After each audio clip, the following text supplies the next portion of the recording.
arkanuddin, rukun-rukun dalam beragama. Ya, jadi agama ini memiliki rukun dan rukunnya ada 3. Nanti kita akan pelajari. An Umar, dari Umar, semoga Allah meridhoinya, qala berkata, bainama nahnu julusun inda Nabi. Umar cerita, ketika kami lagi duduk-duduk bersama Nabi, zata yaumin, pada suatu hari, ittala'a alaina rajulun, tiba-tiba datang seorang laki-laki, syadidun bayadis thiyab, yang berpakaian sangat-sangat putih.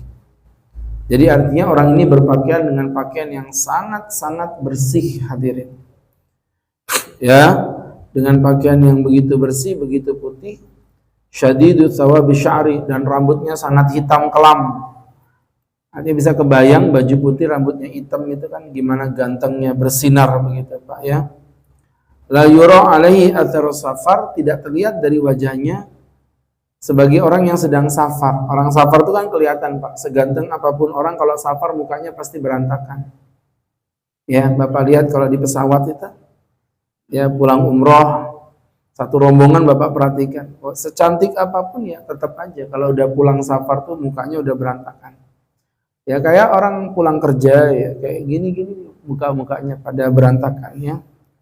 Jadi teman-teman yang dimuliakan Allah Subhanahu wa ta'ala, nah, dia datang tidak terlihat seperti orang safar, padahal kami nggak ada yang kenal. Berarti kan artinya aneh, kecuali kalau oh dia orang Mekah, kan orang Mekah otomatis para sahabat kenal lah. Nah ini kami nggak ada yang kenal, kami nggak ada yang tahu siapa dia, tapi juga nggak ada tanda-tanda safar, bajunya putih, rambutnya rapi, hitam, ganteng begitu. Kemudian wala ya'rifuhu minna ahad, dan tidak ada satupun di antara kami yang mengetahui siapa orang ini.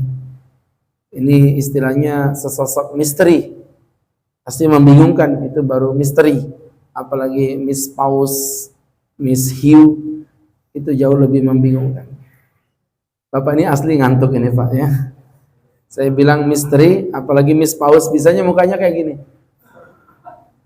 Ya kelihatan betul itu ya. Baik, nggak apa-apa ya. Bapak tidur aja nggak apa-apa, sambil baring-baring nggak apa-apa, bawa bantal guling nggak apa-apa ya. Teman-teman yang dirahmati Allah, saya nggak dendam, cuman paling saya sumpahin begitu aja. Jadi teman-teman yang dirahmati Allah Subhanahu wa ta'ala, laki-laki yang ganteng ini jalasa ila Nabi, duduk di sisi Nabi, berhadapan dengan Nabi. Wow, tahu dari mana Ustaz berhadapan muka? Wa wada'a kaffaihi ala fakhidai, telapak tangannya diletakkan di dua paha Nabi, lutut dipertemukan dengan lutut Nabi. Nah, ini saya pernah diijazahkan oleh namanya guru kami Syekh Ahdal ya. Di Yaman, beliau ini salah satu kiai sanat lah di sana. Jadi saya disanatin gini, coba sini nak, kata beliau. Ya, lututnya beliau dengan lutut saya dipertemukan. Jadi lutut ketemu lutut, kita duduk tasyahud itu awal tuh. Kemudian lutut temu lutut, kemudian telapak tangan beliau diletakkan di atas paha saya. Terus beliau berkata, ajastuka fi hadza, aku mengijazahkan ini padamu, dan saya menjawab qabiltu, aku terima ijazahnya. Jadi apa itu ijazahnya Pak Ustadz? Jadi beliau memberikan saya selembar kertas, beliau menulis di situ, telah datang kepadaku seorang tolib santri bernama Agus Syarul Huda, dia meletakkan lututnya kepada lututku, dan lututku bersambung kepada lutut Saifulan, Saifulan kepada lutut Saifulan, Saifulan, Saifulan, Saifulan, sampai bertemu dengan lutut Sayyiduna Rasulullah Shallallahu Alaihi Wasallam, lututnya berjumpa dengan lututnya Jibril alaihissalam. Jadi sampai ada sanad yang kayak begitu, ya. Jadi lutut berjumpa dengan lutut, ya, masya Allah, tabarakallah, ya teman-teman yang berbahagia. Tat minta sanadnya, wanipiro, ya. Jadi teman-teman yang dirahmati Allah, kalau misalnya minumannya berbobot, oke lah saya pikirkan. Kalau cuman mineralnya begitu kan, minta yang aneh-aneh, udahlah diam aja, gak usah banyak gaya ya. Jadi teman-teman yang dirahmati Allah Subhanahu wa ta'ala, oh ada di belakang, orang di belakang kok dibahas. Dia suka main belakang nih. Waqala berkata, ya Muhammad, seorang laki-laki tadi itu berkata, wahai Muhammad, akhbirni anil Islam, tunjukkan aku tentang Islam. Kemudian Nabi menjelaskan, Islam itu adalah engkau bersyahadat la ilaha illallah Muhammadun Rasulullah, wa tuqimus shalah, engkau mendirikan salat, wa tu'ti zakat, engkau membayar zakat, wa tasumu Ramadan, kau berpuasa Ramadan, wa tahujjul bait in istata'ta ilaihi sabila, dan kau melaksanakan haji jika engkau mampu melakukannya. Nah, ini yang disebut Islam. Jadi dia tanya kepada Nabi, apa sih Islam itu? Nabi kemudian mengambil 5 poin tadi. Jadi artinya Bapak tidak akan berislam sampai melakukan 5 ini. Rukun itu Pak artinya adalah tiang. Jadi kayak misalnya nih bangunan kita seindah dan secantik apapun Bapak model bangunan ini. Ya, kalau tiangnya ada satu aja nggak kuat Pak yang roboh, maka hancur semuanya, hadirin. Seperti itulah dalam Islam. Makanya nggak bisa Bapak berdalih, aku kan zakat, nggak sholat nggak apa-apa. Nggak bisa. Aku kan nggak haji, aku kan memang haji. Jadi aku nggak sholat nggak apa-apa. Nggak bisa, itu bukan pilihan Pak. 5 item tadi memang bentuknya merupakan kewajiban, dan itu yang disebut dengan rukun Islam. Kemudian Bapak tua ini berkata lagi, fa akhbirni anil iman. Tunjukkan aku tentang iman wahai Muhammad.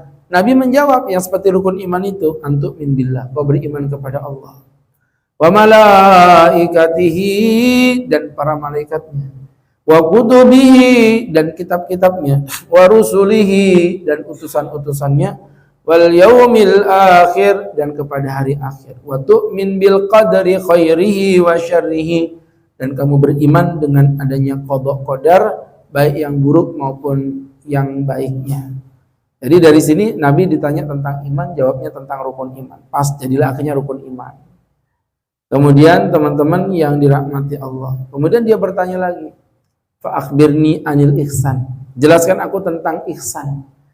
Apa ihsan itu? Nabi bersabda, anta budallah ka'annaka tara, kau beribadah kepada Allah seakan-akan kau melihat Allah, au ka'annahu yarak, atau seakan-akan Allah yang melihat dirimu. Ini ihsan, Pak.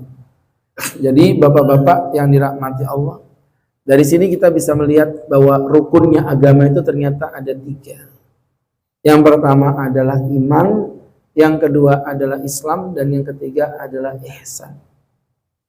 Ya Pak, kalau Bapak mau menganalogikakan seperti jasad tubuh manusia, maka teman-teman, iman itu letaknya ada di dalam akal. Ya, inilah yang kemudian dalam dunia keislaman disebut dengan akidah. Yang kedua adalah Islam. Islam itu yang disebut, istilahnya kalau bentuk fisik itu tubuhnya. Nah, itu yang disebut dengan syariat. Ya, dan ihsan itu adalah perasaan hati. Ya, hati. Nah, itu yang disebut dengan ihsan. Itu yang disebut dalam Islam namanya adab. Paham maksudnya, Pak? Saya ulangi lagi ya. Jadi teman-teman yang dirahmati Allah, Islam Anda tidak akan sempurna, agama Anda tidak akan sempurna kalau tidak punya iman, Islam, dan ihsan. Nah, iman jadi pelajaran namanya akidah, sebuah keyakinan. Maka tadi saya bilang di akal. Makanya akidah itu Pak ditelaah dengan akal manusia. Untuk membuktikan Allah itu esa, nggak perlu pakai dalil, nggak usah qul huwallahu ahad, nggak usah. Pakai logika aja ketemu Bapak. Kalau Tuhan itu memang harus esa. Harus. Kenapa? Teman-teman coba sekarang beranalogi aja. Kebayang nggak kalau misalnya kota Balikpapan dipimpin 2 wali kota dengan level yang sama? Yang terjadi apa kira-kira Pak? Perpecahan dan kehancuran. Masing-masing punya kebijakan. Bapak ingat waktu PSSI dulu pernah punya 2 pimpinan dulu. Zamannya siapa itu? Lanyala sama siapa itu? Hancur PSSI Pak, nggak ada prestasi. Ya kan, sekarang dengan 1 kepemimpinan, alhamdulillah. Hancur juga ternyata Pak ya. 6-0 lawan Jepang. Ya nggak apa-apa, yang penting kan masuk round 4 lah ya. Iya, masalahnya capek. Memang kita dukung Ninda selesai-selesai. Ini kayaknya masuk round 5 habis ini kayaknya Pak, firasat saya ya. Jadi teman-teman nggak ngerti bola orang-orang ini kayaknya ya. Baiklah, terserah Bapak aja. Baik. Tadi itu begitu analoginya. Nah, kalau Balikpapan sekecil ini dipimpin 2 pemimpin akan timbul kekacauan. Kayak mana dunia alam jagat raya dipimpin 2 Tuhan yang berbeda. Kayak mana coba? Hancurlah dunia ini, Pak. Ya iyalah. Petrosi 2 pemimpin yang selevel ya. Kadang kan ada 2 pemimpin tapi ini pimpinan manajemen, ini keuangan. Ini kan 2 level berbeda. Yang maksud saya itu yang 1 level. Kalau Petrosi dipimpin 2 pemimpin yang sama, pasti akan hancur. Yang satu pengen pakai baju warna orange, yang satu pengen pakai baju warna stabil. hancurlah sudah. Kelahi. Ini belum menjalankan tugas, baru masalah seragam aja udah kelahi. Ya Pak, itulah bukti kalau Tuhan itu memang harus satu. Itu ditemukan dengan akal. Ya, kalau syariat itu dengan fisik, yang disebut dengan syariat, itu dipelajari dengan ilmu. Bagaimana sholatnya, bagaimana puasanya. Nah, yang ketiga tadi ihsan, itu adab. Anta budallah ka'annaka tara, kau beribadah kepada Allah seakan-akan kau melihat Allah, atau seakan-akan Allah yang melihat dirimu. Namanya muraqabah. Kalau Bapak udah merasa muraqabah, diawasi oleh Allah, Bapak mau maksiat di mana? Makanya ucapan Imam Ghazali bagus sekali. Berzina kalian, berjudilah kalian, nggak apa-apa. Mabuk-mabuk kalian, nggak apa-apa. Syaratnya cuma satu aja. Ya, syaratnya cuma satu aja. Apa itu? Cari tempat yang kira-kira, ya, yang kira-kira teman-teman yang dirahmati Allah Subhanahu wa taala, ketika engkau bermaksiat Allah nggak bisa ngelihat kamu. Di mana itu Pak? Jadi Bapak berzina nggak apa-apa, tapi cari tempat yang Allah nggak bisa ngelihat Bapak waktu Bapak berzina. Di mana itu Pak? Ini orang Islam beneran nggak sih orang-orang ini? Ya bilang aja nggak ada Pak Ustadz. Nah gitu loh Pak. Udah telat nggak usah dijawabnya. Jadi teman-teman yang dimuliakan Allah Subhanahu wa taala, kami mempertegas kembali, enggak ada. Maka karena tidak ada tempat di mana Allah tidak bisa melihat Bapak untuk bermaksiat, ya berarti kita nggak punya kesempatan untuk bermaksiat. Ini poin yang paling simpel saja. Ya. Jadi sahabat-sahabatku yang dirahmati Allah Subhanahu wa taala, kami mempertegaskan dari apa yang Ustadz sampaikan, teman-teman yang dirahmati